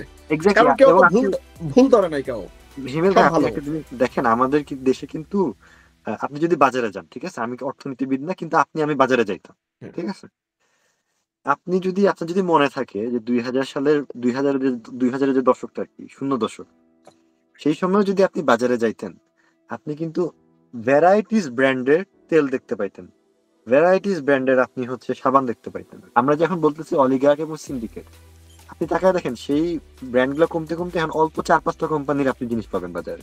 এখন একটা জিনিস হচ্ছে ক্যাপিটালিজমের একটা নিজস্ব সমস্যা আছে, সেটা হইতেছে যে খুবই সহজ করে যদি আমি বলি, ক্যাপিটালিজম মানে যদি আমি মার্কেটটা ওপেন করে দিই, হ্যাঁ সবাই এখানে তার যোগ্যতা অনুযায়ী ফাইট করবে, ঠিক আছে ভাই, আপনি হচ্ছেন ব্যারিস্টার মানুষ, এখন আপনি আর আমি, হ্যাঁ যদি আমরা দুজন মিলে যদি এখন লয়ের একটা কম্পিটিশনে নামি, আমি তো আপনার সাথে পারবো না, তাই না? আপনি জিনিসটা সবকিছু জানেন, আমি কিন্তু চাইলে কিন্তু সব মানুষ ইকুয়ালি ভালো ব্যারিস্টার হইতে পারবে না, ঠিক আছে, এটা তাদের একটা স্কিল ডেভেলপ করার ব্যাপার আছে। ট্রু। ঠিক সেরকম ভাবে চাইলেই সব মানুষ হচ্ছে আপনার ইকুয়ালি একজন ভালো ব্যবসায়ী হইতে পারবে না। হুম, তো ক্যাপিটালিজমের একটা মানে ভিতরের সমস্যা, আমরা যদিও বলতেছি আমরা মার্কেট ইকোনমিক্স এক বিষয়, আর এখন আমরা যে ক্যাপিটালিজম বলছি সেটা এক বিষয়। আমি যেটা বলতে চাচ্ছি সেটা হচ্ছে ক্যাপিটালিজম নিজস্ব একটা প্রবলেম আছে, সেটা আপনি বাইরের যেগুলো ভালো দেশ সামনে ওখানে আপনি দেখবেন সমস্যাটা কি। হ্যাঁ, ইংল্যান্ডে একসময় অনেকগুলি কোম্পানি ছিল আপনার রেলওয়ে চালাইতো, এখন মানে গ্যাস এনার্জি কোম্পানি চালাইতো, এখন কমতে কমতে অল্প কিছু এসে আটকেছে। এটা কারণটা কি? হুম, কারণটা হইতেছে যে ক্যাপিটালিজমের মানেটা হলো যে যে ভালো ব্যবসা করবে সে বেসিক্যালি অন্যকে বাই আউট করতে থাকবে। So hmm, obviously at the end of the day আপনি অল্প কিছু কোম্পানির মধ্যে এসে আটকে যাবেন। বাইরের দেশগুলোতে তাই হইতেছে। হুম, এটাকে কাউন্টারঅ্যাক্ট করার জন্য স্টেটের কাজটা হচ্ছে যে ন্যাচারাল টেন্ডেন্সি আছে, স্টেটের কাজ হচ্ছে আপনার লয়ের মাধ্যমে এবং লয়ের বাইরেও, মানে লটা মানে ইনফর্মালি আপনাকে চিন্তা করতে হবে লয়ের ইফেক্টটা কি হবে, শুধুমাত্র হুম, ল স্ট্রেট ফরওয়ার্ড যেটা করছে সেটা না। এই দুটো জিনিস হিসাব কইরা ইনফর্মালি ইফেক্টটা কিরকম হবে আমি ছোট্ট করে উদাহরণ দিয়ে বলি। যেমন ধরেন এই ইংল্যান্ডে আপনার হচ্ছে অ্যালকোহল খাওয়া তো তারা ব্যান করে না, ঠিক হুম, আছে, কিন্তু এটা কি আমরা জানি না যে এখানে ডাক্তাররা কি জানে না যে আপনার প্রচুর পরিমাণে টাকা খরচ হইতেছে আপনার অ্যালকোহলটার ফলে? ওরা না হয় ধর্মীয় জিনিসটা বাদ দিলাম, কিন্তু হ্যাঁ আপনার যে হেলথের যে বাজেটটা নষ্ট হইতেছে, আপনার যারা অ্যালকোহল খেয়ে লিভারটা পচে আসতেছে তাদেরকে সুস্থ করার জন্য যে আমার বাজেটটা নষ্ট হইতেছে, তো এটা তো তাহলে পলিসি মেকিং এ তো তাদের বলা উচিত যে আচ্ছা আমরা তাহলে অ্যালকোহলটা ব্যান করি। কিন্তু এটা তারা কেন করে না? এটা এখন আপনাকে বুঝতে হবে, আপনি ব্যান করলে পরে যেটা হবে, যেটা আমেরিকাতে একসময় হয়েছিল, ইললিগালি আপনার হচ্ছে আপনার অ্যালকোহল বেচা শুরু হবে। সেটাকে আপনি মনিটরিং করতে পারবেন না। সেটাকে মনিটরিং করতে গেলে আপনাকে যে পরিমাণ টাকা ব্যয় করতে হবে, যে পরিমাণ লোক বল লাগবে, সেটা আপনি ম্যানেজ করতে পারবেন না। সেটা হচ্ছে ইনফর্মাল ইফেক্ট। আপনি ল অনুযায়ী বলতে হ্যাঁ আমি তো ব্যান করতেছি, কিন্তু আসলে মাঠে দেখা যাবে যে ওইটার ফলে এমন একটা বিচিকিচ্ছির অবস্থা হবে যে আপনার আসলে তার চেয়ে বেশি খরচ হয়ে যাবে। এই ধরনের জিনিসগুলো আপনাকে মনে রাখতে হবে। খালি লতে আমি কি বললাম ওইটা না, ওটার আসল ইফেক্টটা বাস্তবে কি হবে। আপনি একটা ফুটওভার ব্রিজ বানাইলেন, বললেন যে তোমরা পার হও, কিন্তু আপনি এমন জায়গাতে বানাইছেন যে একটা মানুষ আসলে ওইটা ব্যবহার করতে স্বস্তি বোধ করবে না, তার চেয়ে বরং তার ওই তলা দিয়ে চলে যাওয়াটা ইজিয়ার, হুম মানুষ ওইটাই করবে। বুঝতে পারছি, এটা হুম হচ্ছে বিষয়। আপনার লটা ডিজাইন করার সময় এটা চিন্তা করতে হবে। আমি একটু সাইড ট্র্যাক হয়ে গেছি, কিন্তু আমার না মেইন it's okay. কথা যেটা ছিল সেটা হইতেছে যে আপনি যখন ইকোনমিক্স এই জিনিসটা চিন্তা করবেন, ক্যাপিটালিজমে টেন্ডেন্সি হচ্ছে এইটা যে হুম আপনার অল্প কিছু মানুষ বড় লোক হয়ে যাবে, অন্যরা হচ্ছে একটা বিপদের মধ্যে থাকবে। হুম এইটাকে কাউন্টারঅ্যাক্ট করার জন্য আপনার যে ওয়েলফেয়ার স্টেট, যেটাকে আমাদের এই মানে ইশতেহারে বলা হচ্ছে যে কল্যাণমুখী, আমি অনুমান করতেছি ওয়েলফেয়ারের বাংলাটা আমরা কল্যাণমুখী করতেছি। তো কল্যাণমুখী রাষ্ট্র বলতে যদি আপনি মুসলিম হিসাবে যদি আপনি মানে আমাদের ইতিহাসের দিকে তাকান, সেখানে আপনি জানেন যে আমাদের যে যাকে আমরা পঞ্চম খুলাফায়ে রাশিদিন বলি, তার সময় মানুষ জাকাত দিতে পারতো না। সেটা তো একটি ওয়েলফেয়ার স্টেট, কেমনে সেটা হইলো সেটা একটা বিষয়। আমি যদি ইতিহাসের দিকে না যাই, আমি যদি বর্তমান সময় তাকাই, বর্তমান সময় নর্ডিক স্টেট গুলা যারা আছে, ইউরোপিয়ান কান্ট্রি গুলা, এরা ওয়েলফেয়ার স্টেট, বিশেষ করে 60-70-এর দশকে তারা কি করতেছে, ট্যাক্স করতে মানুষের মানে বড় লোকদের উপরে ট্যাক্স বেশি আদায় করতেছে, হুম কইরা সেগুলো হচ্ছে আপনার জনকল্যাণমুখী কাজগুলোতে ব্যয় করতেছে, কইরা তারা সম্পদের একটা রিডিস্ট্রিবিউশন করতেছে, পুঁজির একটা হুম রিডিস্ট্রিবিউশন করতেছে। এটা আপনার নর্মালি হবে না। আপনি যদি বাজারটাকে ছেড়ে দেন, তাহলে হুম পুঁজিটা খালি হচ্ছে যে ভালো ব্যবসায়ী তার কাছেই চলে যাবে। আপনি হুম ট্যাক্স করে, আইন করে, ফর্মাল ইনফর্মাল জিনিসগুলো বিবেচনায় রেখে ব্যবসায়ীদেরকেও আস্থায় নিয়ে এসে আপনি এরকম একটা সিস্টেম করবেন যাতে অন্য মানুষরাও আপনার এইটার সুবিধাটা পায়। যে আমি একটা দেশের অর্থনৈতিক উন্নতি হলে এটা খালি যাতে অল্প কিছু মানুষের উন্নতি না হয়, অন্যরাও যাতে সেই উন্নতিতে একটা ভাগ True. পায়। এটা দেখো হচ্ছে আমাদের চিন্তাটা আর কি। Thank you very much, thank you ভাইয়া। ভাইয়া আপনার জন্য আরেকটা প্রশ্ন আছে আমার, সেটা হচ্ছে আপনি জানেন যে এনসিপির এই যে কল্যাণমুখী অর্থনীতি, সেই অর্থনীতির মধ্যে বলা আছে যে ওনারা চাচ্ছে যে আপনার বহির্বিশ্বের সাথে তাল মিলিয়ে, যেমন ধরেন ফর এক্সাম্পল আমরা ইংল্যান্ডে আছি, আমরা যদি ইংল্যান্ডের যে ওয়েলফেয়ার সিস্টেমের কথা বলি, হুম, ওয়েলফেয়ার সিস্টেমের মধ্যে আমাদের যে বেনিফিট বা বেনিফিটের যে সিস্টেমটা আছে, আমরা যদি কাজ না করে আমাদের বিভিন্ন ধরনের ভাতা কিন্তু আছে এই জায়গার মধ্যে, এবং রাইট, যারা বৃদ্ধ হয় একটা সময়ে কিন্তু আমাদের এই জায়গার মধ্যে বিভিন্ন ধরনের পায়, বা অনেকে যদি বেকার থাকে ওদেরকে বেকার ভাতা দেওয়া হয়, বয়স্ক ভাতা দেওয়া হয়, বা শিশুদেরকেও কিন্তু আপনার ভাতা দেওয়া হয়, ঠিক না, বা চাইল্ড যে ক্রেডিট দেওয়া হয়। সো সেই কথা কিন্তু এনসিপি বলেছে, হ্যাঁ, তো যেমন ধরেন সামাজিক সুরক্ষার কথা বলেছে, যে সামাজিক সুরক্ষা যেমন বেকার ভাতা, বয়স্ক ভাতা বা শিশু ভাতা, এসবকে নাগরিক অধিকার হিসেবে যদি প্রতিষ্ঠা করতে চায়, এটা খুব ইম্পর্টেন্ট। সেক্ষেত্রে হ্যাঁ, সেক্ষেত্রে আপনি বাংলাদেশের প্রেক্ষাপটে কি কি ধরনের চ্যালেঞ্জ দেখতে পান এনসিপি যদি এই ধরনের এক জিনিসগুলি নম্বর প্রতিষ্ঠা চ্যালেঞ্জটা করতে? হচ্ছে ভাই, আমাদের আপনি যে পলিসি করেন না কেন, হ্যাঁ আপনি যত ভালো পলিসি করেন না কেন, পলিসি ইমপ্লিমেন্ট করতেছেন আপনি আমলাদের মধ্যে দিয়ে। একটা সরকার, হুম একটা পলিটিক্যাল সরকার, সে তার সে ধরেন এক্সপার্টদের সাথে বসে, ধরেন আমরা যে আচ্ছা আমরা জাস্ট আমি জাস্ট একটা বেসিক জিনিস ক্লিয়ার করি। মনে করেন আমরা যাদেরকে হুম ভোট দিয়ে নির্বাচিত করি, এরা তো আর একই হুম সাথে মানে ল জানবে, ইকোনমিক্সও জানবে, হেলথও হুম জানবে, এটা তো হুম হওয়া সম্ভব না। তাহলে সারা দুনিয়াতে এটা আসলে কেমনে কাজ করে? কাজটা হুম এমনিই করে যে হচ্ছে যে আপনি প্রত্যেকটা বিষয়ে যারা এক্সপার্ট আছে, হুম মানে গভর্নমেন্ট নন গভর্নমেন্ট এক্সপার্ট যারা আছে, বিভিন্ন অর্গানাইজেশন আছে, বিভিন্ন থিঙ্ক ট্যাঙ্ক আছে, ইউনিভার্সিটিস গুলা আছে, তারা হচ্ছে বিভিন্ন রকমের প্রপোজাল এগুলো তৈরি করবে। পলিটিক্যাল পার্টি সেটা শুনবে, এবং পলিটিক্যাল পার্টি যেহেতু সে সরাসরি মানুষের সাথে সম্পৃক্ত, সে হুম কিন্তু সবচেয়ে ভালো বলতে পারবে, যে তার হুম ভালো বলতে পারার কথা হুম যে আসলে এই পলিসিটা করলে আমাদের এক্সপার্ট যে কথাটা বলতেছে হুম মান আসলে কি হবে, বাস্তবে কি হবে, এটা এটা বুঝতে পারবে সে। এবং সে তখন কোন এক্সপার্টের সাথে একটা মানে কোনটা সে অ্যাডপ্ট করবে এটা হচ্ছে তার বিষয়। কিন্তু সে যেটাই অ্যাডপ্ট করুক না কেন সেটাকে বাস্তবায়ন কেমনে করবে? সেটাকে বাস্তবায়ন করবে হচ্ছে আপনার এই যে স্টেট মেশিনারিজ যেটা আছে, নির্বাহী বিভাগ যেটা আছে, আমাদের আমলা, আমাদের মন্ত্রণালয়, স্বাস্থ্য মন্ত্রণালয়, স্বাস্থ্য মন্ত্রণালয়ের কাছে, অর্থ মন্ত্রণালয়ের কাছে, এইভাবে সে হচ্ছে তার এই পলিসি গুলাকে আপনার বাস্তবায়ন করবে। আপনি যেটা একদম শুরুতেই বলছেন আমাদের বাস্তবায়ন হয় না, আমাদের পলিসি কিন্তু অনেক ভালো ভালো পলিসি আছে, বাস্তবায়ন করতে পারবেন না। কেন পারবেন না? ওই যে একটা সিন্ডিকেট হয়ে আছে, ইন্টারেস্ট থাকে আর কি, সিন্ডিকেট বলতে শুধু ব্যবসা সিন্ডিকেট না, মানে সবাই একসাথে এখানে কানেক্টেড। আপনি একটা ভাতা ইয়া করলেন, যে ধরেন বয়স্ক ভাতা, এই বয়স্ক ভাতা পাইতে আপনার চেয়ারম্যানকে টাকা দেওয়া লাগবে, আপনার হচ্ছে অমুকরে টাকা দেওয়া লাগবে। চেয়ারম্যান আপনার দেওয়া লাগে তো, এখনই তো দেওয়া লাগে, এখনই তো লাগে দেওয়া। এক্স্যাক্টলি। তাইলে এখন আপনি এটা কেমনে বিধবা ভাতা আনতে হলে তো আপনার লাগে দেওয়া টাকা, বিধবা ভাতা আনতে হলে বা একটা কার্ড আনতে হলে, রিলিফের কার্ড আনতে হলে আপনাকে টাকা দেওয়া লাগে। বর্তমান যে চোর বাটপারদেরকে, যে আপনার মেম্বার চেয়ারম্যান আছে, ওদেরকে আপনার টাকা দেওয়া লাগে। আমি আমলে দেওয়া লাগতো, এখনো তো লাগবে দেওয়া, যে এখন তো আপনার নতুন চোর বাটপারের আমদানি হয়েছে বাংলাদেশের মধ্যে, ঠিক না? রাইট। তো দেখেন ভাই, আমি একটু অফ ট্র্যাক হয়েছি, কিন্তু জিনিসগুলো এতটা ইন্টাররিলেটেড একটার সাথে। আমার সাথে একজনের কয়েকজনের আলাপ হইতেছিল যে আমরা যে ধরেন সংবিধান, আমরা যে নতুন সংবিধানের কথা বলতেছি, ধরেন অন্যান্য রাজনৈতিক দলগুলা এটাকে জাস্ট এইভাবে দেখানোর চেষ্টা করতেছে মানুষের কাছে যে ওরা নির্বাচন চায় না, ওদের আসলে অন্য ধান্দা আছে, ইত্যাদি ইত্যাদি। এত তাত্ত্বিক কথাবার্তা বললে আসলে কি হবে ভাই? আমি যে সংবিধানের যে পরিবর্তনগুলো এনসিপি বলতেছে মৌলিক পরিবর্তন, যেটা ছাড়া আমাদের নির্বাচনে যাওয়া যাবে না, একটা কথা আমি খালি এই প্রসঙ্গে আপনাকে বলি যে দেখেন কেমনে প্রত্যেকটা জিনিস ইন্টাররিলেটেড, পলিটিক্স এবং ইকোনমিক্স কেমনে ইন্টাররিলেটেড।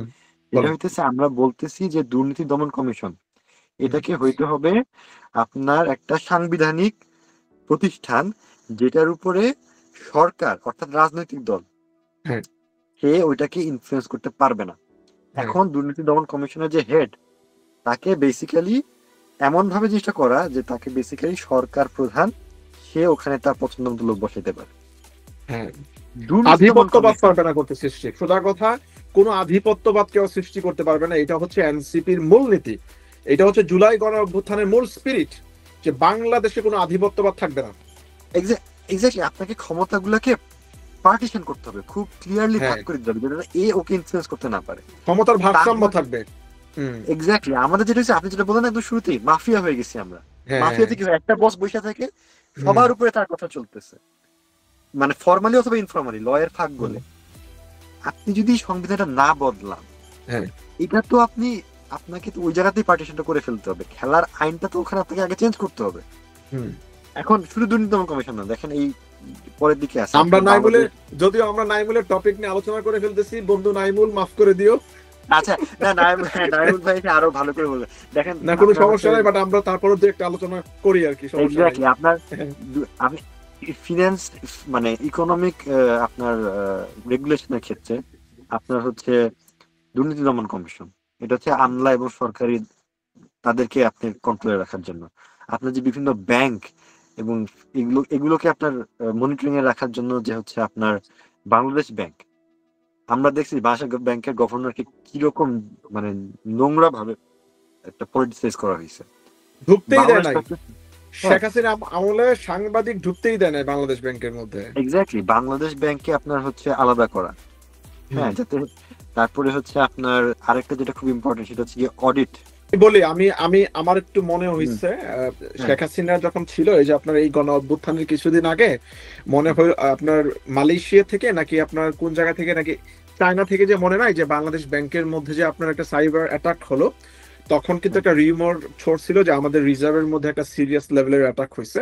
তখন সাংবাদিকরা চাইছিল রিপোর্ট করার জন্য, তখন বাংলাদেশ ব্যাংক থেকে কিন্তু কোনো সাংবাদিককে পাস দেওয়া হয় নাই, এবং ওনারা কিন্তু একটা দীর্ঘ সময়ের জন্য এই পাসটা একদম টোটালি ব্যান রাখছে, যে কোনো সাংবাদিক বাংলাদেশ ব্যাংক থেকে কোনো রিপোর্ট করতে পারবে না। তখন কিন্তু জনমনে, সকলের মনে কিন্তু একটা প্রশ্ন জাগছিল যে কেন রিপোর্ট করতে পারবে না। হ্যাঁ, হিউজ একটা কন্ট্রোভার্সি ক্রিয়েট করছিল, একটা কনসার্ন রেজ হয়েছিল যে এত বড় একটা রিমার্ক ছড়ছে, সেই জায়গা থেকে বাংলাদেশ ব্যাংক কেন সাংবাদিকদেরকে অ্যাক্সেস দিচ্ছে না ওরা নিউজ করার জন্য, what's going on behind it. So এই ধরনের ট্রান্সপারেন্সির মধ্যে যখন ওরা ব্যারিয়ার সৃষ্টি করে, তখন ডেফিনেটলি বোঝা যায় যে ওরা বাংলাদেশ ব্যাংকে একক আধিপত্যবাদ এবং ওদের সরকারি যেই আপনার ক্ষমতায়নের মধ্যে চাচ্ছে বাংলাদেশ ব্যাংকে আপনার নিয়ে আসার জন্য, এবং বাংলাদেশ ব্যাংকের মধ্যে ওদের অলিগার আছে। এক্স্যাক্টলি, মানে অলিগার যখন আমরা বলি, আমাদের শুধু ব্যবসায় চিন্তা করলে হবে না, আমাদের এর সাথে বাকি ক্ষমতা কেন্দ্রে যারা যারা আছে তারা কেমনে তাদের সাথে কাজ করে একসাথে, এই জিনিসটা মাথায় রাখতে হবে। মানে আমি অন্তত তিনটা মানে জিনিস বলবো, একটা হচ্ছে আপনার দুর্নীতি দমন কমিশন, একটা হচ্ছে আপনার বাংলাদেশ ব্যাংক, আর একটা হচ্ছে আপনার জেনারেল অডিট অফিস যেটা আছে বা, হ্যাঁ, এই তিনটাকে আপনার স্বায়ত্তশাসিত হইতে হবে, এই তিনটাকে প্রচন্ড স্ক্রুটিনির মধ্যে থাকতে হবে, প্রচন্ড স্বচ্ছ থাকতে হবে, তাইলে পরে আপনার একটা সুযোগ আছে। আপনি যে প্রথমে যেটা বললেন না যে তত্ত্বাবধায়ক সরকার যে ফিনান্সিয়াল খাতে এত ভালো করতে পারছে, এটা কেমনে পারলো, যে সদিচ্ছা তো একটা ব্যাপার, আর একটা ব্যাপার হচ্ছে উনারা তো পলিটিশিয়ান না, উনাদের কিন্তু কোনো মানে পরের বা ইলেকশনে জিতে আসার দায় নাই, সুতরাং তাদের কিন্তু কোনো স্পন্সর লাগে না। কিন্তু পলিটিক্যাল পার্টির তার কিন্তু স্পন্সর লাগে তার দল চালাইতে গেলে, কর্মী চালাইতে গেলে, নেতাকে চালাইতে গেলে, এইখানে যে তারা ধরাটা খেয়ে যায়।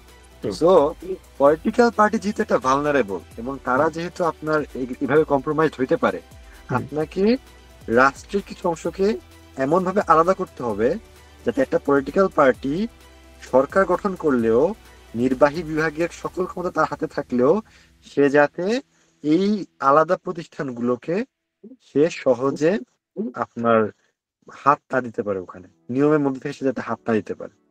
থ্যাংক ইউ ভেরি মাচ ভাইয়া। গেলে অবভিয়াসলি আপনার নিয়ম ভেঙে হাত দিতে হবে, এবং তখনই আপনার বিরোধী দল এবং অন্যান্য মিডিয়া সেখানে ইন্টারভিন করতে পারবে যে না, তুমি তো হচ্ছে সংবিধান ভেঙে, আইন ভেঙে তুমি এখানে হাত দিতেছো। এখন তো এগুলা কিছু করা লাগে না, আপনি আইনের মধ্যে থেকে এগুলোকে সবকিছুকে আপনি কন্ট্রোল করতে পারবেন। Thank you. আপনার জন্য আমার লাস্ট কোয়েশ্চেন হচ্ছে যে বাংলাদেশ ব্যাংকের বা বাংলাদেশ ব্যাংকে যদি এই ধরনের পূর্ণাঙ্গ স্বাধীনতা দেওয়া হয়, এই ধরনের স্বাধীনতা দেওয়া হলে দেশের অর্থনীতিতে কি ধরনের পরিবর্তন আসবে বলে আপনি মনে করেন বা আশা করেন? এটা আসলে একজন অর্থনীতিবিদ ভালো বলতে পারবে, কিন্তু আপনার হ্যাঁ, মানে আপনি ব্যক্তিগতভাবে কি মনে করেন, আপনার দৃষ্টিভঙ্গি থেকে মানে কি মনে করেন? প্রথম যে জিনিসটা, আমরা যে জায়গায় চলে গেছিলাম, আমরা কিন্তু ব্যাংক্রাপসির কাছে চলে গেছি, এই জিনিসটা করা যাবে না। আমি আশা করবো যে বাংলাদেশে আমি দেখছি যে কোনো প্রফেশনে যারা টপ লেভেলে থাকে তারা আসলেই দারুণ এফিশিয়েন্ট মানুষ, দক্ষ মানুষ, পুরো গ্লোবাল লেভেলে আপনি যদি চিন্তা করেন তারা গ্লোবাল লেভেলেই, মানে ওদেরকে যদি আপনি বাইরে নিয়ে এসে কোনো একটা জায়গায় দেন, দেখবে যে বাইরের মানুষ তাকে খুবই অ্যাপ্রিসিয়েট করতেছে। বাংলাদেশ মানুষের স্কিলের অভাব নেই, যখন তারা ওই জায়গায় যায় স্কিল অভাব থাকা সম্ভব না, আপনি 18 কোটির মধ্যে কম্পিট করে আপনি ওই জায়গায় গেছেন, আপনার স্কিল ওই লেভেলে, আপনার জ্ঞান ওই লেভেলে, ঠিক আছে। তো বাংলাদেশ ব্যাংককে যদি আপনি স্বাধীন করতে পারেন, তাহলে যেটা হবে সে হচ্ছে আপনাকে এই ধরনের মানে মানে মানে আওয়ামী লীগ যেটা করছে যে উন্নয়নের একটা ফাঁপা জিনিস, যেটা আপনি প্রথমেই বললেন যে হচ্ছে বাংলাদেশ ব্যাংক থেকে ইচ্ছা মতো টাকা ছাপায় তারা যে নানা রকমের কারসাজি কারচুপি গুলো করছে, এটা যখন আপনি বাধ্য করতে পারবেন না ব্যাংক তো এটা করতে দিবে না আপনাকে, তার তো কোনো মানে দায় নাই যে হচ্ছে আমার ওই পলিটিক্যাল পার্টি ফুললি ট্রান্সপারেন্ট থাকবে, সে রিপোর্ট করে দিবে, সে বাইরে জানাই দিবে, এবং যেই আপনার ওর যে কনজিউমার থাকবে বা যারা আপনার ঋণ গ্রহীতা থাকবে, যারা ক্রেতা থাকবে, ওদের সকলের মধ্যে কিন্তু একটা কনফিডেন্স চলে আসবে, সকলের মধ্যে কিন্তু একটা বিশ্বাসযোগ্যতা থাকবে বাংলাদেশ ব্যাংক নিয়ে। ওদের মধ্যে যদি কোনো ধোঁয়াশা থাকে এটা কিন্তু চলে যাবে, এবং সবাই কিন্তু বাংলাদেশ ব্যাংকের উপর একটা ট্রাস্ট ফিরে পাবে। আমি ব্যক্তিগতভাভাবে মনে করি যদি ওরা স্বাধীনতা এক্সারসাইজ করে। আছে আপনার ধরেন শেয়ার বাজার একটা বড় জায়গা, যেখানে মানুষ কিছু বছর পর পর আপনার একটা বিপদ ঘটে, এগুলো সিম্পলি বিপদ ঘটে হচ্ছে আপনার গভর্নেন্স খারাপ, এই জন্য এই জিনিসগুলো আপনার হবে না যখন আপনি গভর্নেন্সটাকে ঠিক করতে পারবেন। কিন্তু এর মানে কি এখন গভর্নেন্স ঠিক করা মানে কি এই যে বাংলাদেশের থেকে কালকে মালয়েশিয়া হয়ে যাবে, পরশু হচ্ছে আপনার মানে হয়ে যাবে, ইউরোপ হয়ে যাবে, এটা হবে না। মানে ইকোনমিক ডেভেলপমেন্ট আপনার অনেক একটা লং প্রসেস, সেখানে আপনার অন্যান্য যেমন একটা খুব ইম্পর্টেন্ট কাজ এখনকার সরকার করতেছে যে হচ্ছে আপনার বন্দরটাকে তারা চেষ্টা করতেছে একটা গ্লোবাল একটা, ওখানে আপনার অনেক কিছু চিন্তা করতে হবে যে এখন আপনি খালি বেসিক্যালি টাকা পান হচ্ছে রেমিটেন্স থেকে আর গার্মেন্টস থেকে, এইভাবে তো হয় না। যে ফোর্থ ইন্ডাস্ট্রিয়াল রিভলিউশনের কথা যেটা বলা হইতেছে, যে আপনি আসলে যখন আপনি আইটি নিয়ে কাজ করতেছেন, আইটি ধরনের জিনিসপত্র নিয়ে কাজ করতেছেন, এটা তো ম্যানুফ্যাকচারিং না, হ্যাঁ, বা ম্যানুফ্যাকচারিং জিনিসগুলো এখন আবার বাংলাদেশে আসার মতো, কারণ তারা এখন ফোর্থ আইটি চলে এসেছে, ম্যানুফ্যাকচারিং বাংলাদেশে আনা যাবে, আবার আইটির জিনিসগুলো বাংলাদেশে কেমনি আনা যায় এটা, এগুলো নিয়ে কাজ করতে হবে। সো ওইটা একটা অন্য জিনিস, আপনার ইনফ্রাস্ট্রাকচার ডেভেলপ করা, এইগুলোর উপরে নির্ভর করতেছে যে আপনার মানে গভর্নমেন্টের সাইড থেকে আপনি এই জিনিসগুলো যদি ডেভেলপ করে দেন, তাহলে পরে আপনার একটা সুন্দর একটা গ্লোবাল একটা ইন্ডাস্ট্রিয়াল রিভলিউশন হবে। বাংলাদেশের একটা দেশের মানুষ তখন নিজেই অর্থনীতিকে ভালোর দিকে নিয়ে যায়। এইটা হচ্ছে একটা দিক। আর একটা দিক হচ্ছে আপনি গভর্নেন্সটাকে ঠিক করেন, তাইলে হচ্ছে সরকারের দিক থেকে আপনি আপনার কাজ করে ফেলছেন। বাকিটা আপনি মানুষের সাথে ছেড়ে দেন। বাংলাদেশের মানুষ মানে যেই পরিমাণ কর্মঠ, বাংলাদেশের মানুষ যেই পরিমাণ মানে তাদেরকে বাইচে থাকতে হয় এত মানুষের সাথে প্রতিযোগিতা করে, তারাই দেশকে অন্যখানে নিয়ে চলে যাবে। আপনি জাস্ট খালি আমরা এতদিন যা করছি, বাংলাদেশ প্যারাডক্স 72 সাল থেকে শুরু করে এখন পর্যন্ত আমরা যতটুকু উন্নতি করছি, যেমন তলাবিহীন ঝুড়ি থেকে শুরু করে এখন পর্যন্ত, that was all despite of our government, despite of our political parties and despite of our big businessmen. মানে আমি বলতে চাচ্ছি যে তারা আমাদের হেল্প করে না, তাদের বাধা অতিক্রম করে আমাদেরকে আসতে হয়েছে। আপনি ফাইনালি হেল্প করবে এরকম একটা পলিটিক্যাল পার্টি তৈরি হবে, হ্যাঁ। এবং এটার দিক থেকে আমি বলবো ভাই এগুলা ঠিক আছে, এটা একটা লং টার্ম জিনিস, হইতে সময় লাগবে, কিন্তু এনসিপি একটা কাজ করছে, এটা শুধুমাত্র জেস্টার না, এটা একটা খুবই ইম্পর্টেন্ট জিনিস।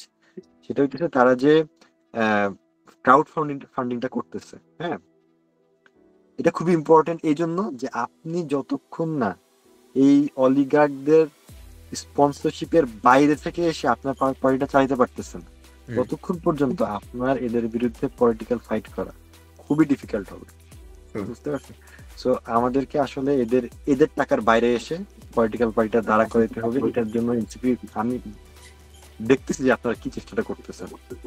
এটার জন্য খালি এনসিপি না, আপনি যদি পলিটিক্স নাও করেন, এমনকি আমার কথা হচ্ছে আপনি যদি বিএনপি সাপোর্টার হন, যদি আমাদের হোয়াট এভার পলিটিক্যাল পার্টি আপনি সাপোর্ট করেন না কেন, চেষ্টা করেন আপনি যারা সাপোর্ট করেন, যারা ভালো মনে করেন, তারা যাতে একটা বদমাইশ লোকের কাছ থেকে টাকা নিয়ে পলিটিক্স করতে না হয়, এটা আপনি শুরু করেন। তারপর এটা হচ্ছে ফার্স্ট স্টেপ, এবং এনসিপি এটাতে যতদূর গেছে এটা অন্য কোনো দল এখন পর্যন্ত যায় না। সো এইটা হচ্ছে ফার্স্ট স্টেপ। আপনাদেরকে অনেক পথ অতিক্রম করতে হবে, এখনই হতাশ হয়ে গেলে হবে না। এইগুলো জিনিস এক রাত্রে চেঞ্জ হয়ে যায় না, কিন্তু যে জিনিসগুলো এখন চেঞ্জ না হইলে আমরা শুরুই করতে পারবো না। সেটা হচ্ছে আমাদের যে সংবিধানের যে চেঞ্জটা দরকার, ক্রাউড ফান্ডিং বা এই যে আমাদের ইন্টারেস্টে বের হয়ে আসা, এই চেষ্টাটা শুরু করা দরকার। এবং সাধারণ মানুষ হিসেবে আমাদের এটা অ্যাপ্রিসিয়েট করা দরকার যে আমরা যে ধরাটা খাইছি গত 15 বছর, আমরা বলছি যে ও আওয়ামী লীগ যেরকম খারাপ, বিএনপিও সেরকম খারাপ, জামাতও সেরকম খারাপ, আমি মাথা ঘামাবো না। না, এইভাবে হবে না, আপনাকে অ্যাপ্রিসিয়েট করতে হবে। আপনি যদি 1% ভালো কাউরে পান, আপনার দায়িত্ব 1% ভালোরে ভোটটা দেওয়া, 1% ভালোরে আপনাকে প্রমোটটা করতে হবে, দেন আপনি 1% ভালোরে আপনি চাপ দিতে পারবেন। কিন্তু আপনি যদি পিছনে থেকে বলেন যে 1900 যা 20 তা, তাইলে ভাই গণতন্ত্রের মধ্যে দিয়ে আপনি কোনোদিন আপনি আগাইতে পারবেন না। আপনি যে বসে থাকবেন যে আমার একটা মাহাথির মোহাম্মদ আসবে, সে এসে দিন চেঞ্জ করে ফেলাইবে, এইটা ভাই এইভাবে হয় না। Absolutely, thank you so much Fahim Ashar ভাই আপনার মূল্যবান সময়ের জন্য। আজকে আমরা দেখেন আমরা কিন্তু খুবই হচ্ছে উল্টাপাল্টা আলাপ করছি। এগুলো কোনো ইকোনমিস্টের কথাবার্তা না, আপনারা গ্রাফ মডেল সবকিছু দিয়ে সবগুলো শুধু আমি যেটা বলবো ভাই, as a political party NCP তো অবশ্যই এক্সপার্টদের কথা শুনবে, কিন্তু মানব কেন্দ্রিক বলতে আমাদের যেটা কথা সেটা হচ্ছে আমাদের মানুষের কথা শুনতে হবে। এটা হচ্ছে আমাদের একটা ইম্পর্টেন্ট জিনিস। এইটা করলে আমরা অনেক কিছু বেঁচে যাবো, আমরা অনেক বুঝে বেঁচে যাবো। অ্যাবসলিউটলি। সো আজকে আমাদের আলোচনার বিষয় ছিল মানব কেন্দ্রিক ও কল্যাণমুখী অর্থনীতি, এনসিপির ইশতেহারের 14তম দফা। আমরা আবার বলছি, রিএমফাসাইজিং, যে আমরা কোনো এক্সপার্টিস না, আমরা হচ্ছি এনসিপির ওয়ান অফ দি মেম্বার্স। আমিও একজন মেম্বার এবং আমার প্রিয় ভাই এবং সহযোদ্ধা ফাহিম আশার ভাই, উনিও এনসিপির একজন নিবেদিত প্রাণ এবং আমাদের ভাই এবং সহযোদ্ধা। সো আমরা আমাদের জায়গা থেকে আমরা কিভাবে এই মানব কেন্দ্রিক এবং কল্যাণমুখী অর্থনীতি খুবই ভারী একটা জিনিস, এটাকে আমরা কিভাবে বুঝি, আমাদের বোঝাটুকু আমরা শেয়ার করলাম আমাদের জায়গা থেকে, আমাদের ব্যক্তিগত মতামতটুকু তুলে ধরলাম আমাদের অন্যান্য ভাই এবং সহযোদ্ধাদের জন্য। ঠিক আছে, আপনারা আপনাদের মতো করে এটাকে অ্যানালিসিস দাঁড় করাবেন এবং অন্যান্য যারা আছে এক্সপার্টিস, ওদের কাছ থেকে আরো আপনারা ইনসাইটস নেবেন। ওটা মানে there is no offence from that anyway, এবং আপনারা আপনাদের মতো করে আরো ভালো করে বুঝবেন, সমস্যা নাই। বাট মূল কথা হচ্ছে যে এনসিপি হচ্ছে যে গ্রোয়িং পলিটিক্যাল পার্টি, তাদের যে স্ট্র্যাটেজি বাংলাদেশ নিয়ে, তাদের যে ভাবনা, তাদের ভাবনাগুলি হচ্ছে গণতন্ত্রমুখী ভাবনা, তাদের ভাবনাগুলি হচ্ছে জুলাই অগস্টের যেই একটা বিপ্লব সংগঠিত হয়ে গেল সেই বিপ্লবের প্রতি দায় এবং দরদমুখী ভাবনা, যেই 2000-এর উপর মানুষের জীবন চলে গেল এই জুলাই গণ অভ্যুত্থানের মধ্যে বাংলাদেশ এই স্বৈরাচারী ফ্যাসিস্ট শেখ হাসিনার কাছ থেকে উদ্ধার করার জন্য, সেই মানুষের প্রতি দায় এবং দরদমুখী ভাবনা, যেই 40,000-এর উপর মানুষের অঙ্গহানি হলো সেই মানুষদের প্রতি দায় এবং দরদমুখী ভাবনা। সুতরাং এই এনসিপির 24 দফা আপনারা পড়ে দেখবেন, ভেবে দেখবেন, অন্যান্য যে পলিটিক্যাল পার্টি আছে যাদের অঙ্গীকারগুলি আছে, যাদের বিভিন্ন ধরনের ইশতেহার আছে, ওদের সাথে মিলিয়ে দেখবেন যে এই তারুণ্য আসলে কি দিতে চাচ্ছে এই নতুন বাংলাদেশ নামে, বা এই নতুন রাজনৈতিক বন্দোবস্ত নামে, যে ওনারা প্রতিদিন বলে যাচ্ছে যে আমরা নতুন রাজনৈতিক বন্দোবস্ত চাচ্ছি, যে একক আধিপত্যবাদ আমরা চাচ্ছি না, এক ব্যক্তি দুইবারের বেশি বা রাষ্ট্র ক্ষমতার মধ্যে থাকতে পারবে না, এক ব্যক্তি দলীয় প্রধান এবং রাষ্ট্রীয় প্রধান হতে পারবে না, এক ব্যক্তি সংসদ প্রধান এবং দলীয় প্রধান হতে পারবে না। কেন বলতেছে? ওরা কি আসলে এই কথাগুলি ওদের ব্যক্তি স্বার্থে বলতেছে নাকি রাষ্ট্রীয় স্বার্থে বলতেছে? এই কথাগুলি কি ওরা এনসিপির স্বার্থে বলতেছে নাকি আমাদের পরবর্তী প্রজন্মের স্বার্থে বলতেছে? সুতরাং এই কথাগুলি আপনারা ডেফিনেটলি ঠান্ডা মাথায় বসে, ঘরে বসে পারিবারিকভাবে আলোচনা করবেন, চিন্তা করবেন যে এই যে জুলাই গণ অভ্যুত্থান হয়ে গেল বাংলাদেশে, আপনারা এই আন্দোলনের মধ্যে একাত্মতা পোষণ করছেন, আপনাদের প্রতি কিন্তু একটা দায় আছে, দরদ আছে, আপনাদের প্রতি কিন্তু একটা কমিটমেন্ট আছে। ওরা কিন্তু গতানুগতিক রাজনৈতিক দলের মতো ওদের কয়েকটা সিটের জন্য ওরা কিন্তু ওদের মাথা বিক্রি করে দেয় নাই। ওরা কিন্তু অন্যান্য গতানুগতিক রাজনৈতিক দলের মতো কিছু টাকার জন্য ওরা কিন্তু ওদের ইমান বিক্রি করে দেয় নাই। ওরা কিন্তু এখনো বলতেছে যে আমরা যদি নতুন সংবিধান না হয় আমরা ইলেকশনের মধ্যে যাব না, কোনো ধরনের কোনো সমঝোতার মধ্যে। এই নতুন রাজনৈতিক দল, এই তারুণ্য যাবে না, দ্যাটস অল। ওরা কিন্তু ওদের স্ট্র্যাটেজি, ওদের স্ট্যান্ড সে আগের জায়গার মধ্যে আছে, ওরা কোনো ধরনের কোনো ফাঁদের মধ্যে আছে না। সুতরাং সকলে, আপামর জনতা যারা আছেন, যারা শুনতেছেন, যারা পরবর্তীতে শুনবেন, আপনারা দয়া করে এনসিপির এই 24 দফা পড়ে দেখবেন, ভেবে দেখবেন। That's all for saying today from us. Anyway, thank you very much Fahim Ashraf ভাই আমাদের সাথে সংযুক্ত হওয়ার জন্য। আপনি যদি ক্লোজিং রিমার্কে আমাদের যারা অডিয়েন্স আছে ওদের উদ্দেশ্যে কিছু বলতে চান, প্লিজ বলেন এবং আমরা বলে শেষ করে দেবেন ইনশাআল্লাহ। থ্যাংক ইউ হিমেল ভাই, থ্যাংক ইউ অডিয়েন্স, আপনাদের সবাইকে অনেক ধন্যবাদ। আমি যাওয়ার আগে আপনাকে ছোট্ট একটা আমাদের প্রতিবেশী দেশে একটা গল্প বলে যাই, যেহেতু অর্থনীতি নিয়ে আমাদের কথা এবং আমি অর্থনীতি এনথুজিয়াস্ট। আপনি আমাদের পার্শ্ববর্তী দেশ ভুটান, তারা একটা ইন্টারেস্টিং জিনিস শুরু করছে। তারা জিডিপি দিয়ে এখন আর অর্থনীতির উন্নতি মেজার করে। তারা একটা ম্যাট্রিক দাঁড় করেছে, সেটা হচ্ছে গ্রস ন্যাশনাল হ্যাপিনেস, অর্থাৎ মানুষ কতটা হ্যাপি।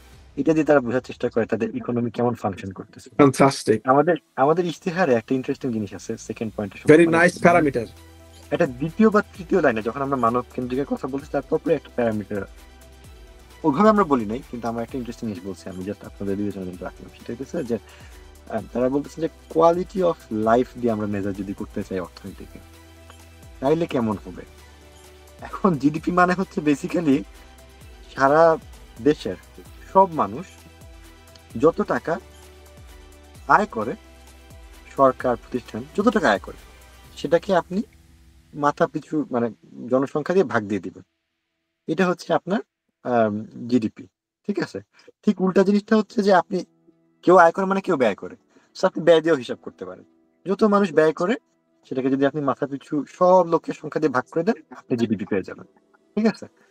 আপনি এখন দেখেন, গত সরকারের আমলে আপনি 100 কোটি টাকা দিয়ে হাসপাতালের কম্বল কিনছেন, এটাও তো আপনি দেখাবেন যে হ্যাঁ এটা ব্যয় হয়েছে। এই ব্যয়টা একটা মিথ্যা ব্যয়।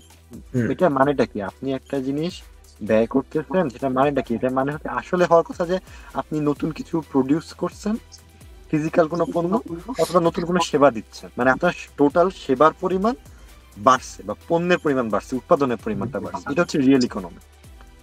টাকা দিয়ে আমরা ওইটা মেজার করে বোঝার চেষ্টা করতেছি, কিন্তু যখন এত দুর্নীতি হয়, যখন আপনি ইচ্ছে মতো টাকা ছাপাইতেছেন, যখন আপনি একটা 1 টাকা জিনিসকে 100 টাকা দেখাচ্ছেন, তখন যখন আপনি জিডিপি দিয়ে মাপেন, তখন জিডিপি দিয়ে আপনি এইটা হচ্ছে আপনি নিজের চোখে আমরা বাংলাদেশে বসে দেখতেছি যে আমরা যখন 40,000 টাকা খরচ করি মাসে, তখন আপনার কি মনে হয় যখন আমি 20,000 টাকা খরচ করতাম তার চেয়ে বেশি জিনিস আমি ইউজ করছি? তা তো আমি করি নাই। জিডিপিতে দেখা যাচ্ছে যে আমি বাড়ছি। তার মানেটা কি? এটা একটা ফলস পিকচার দিতেছে।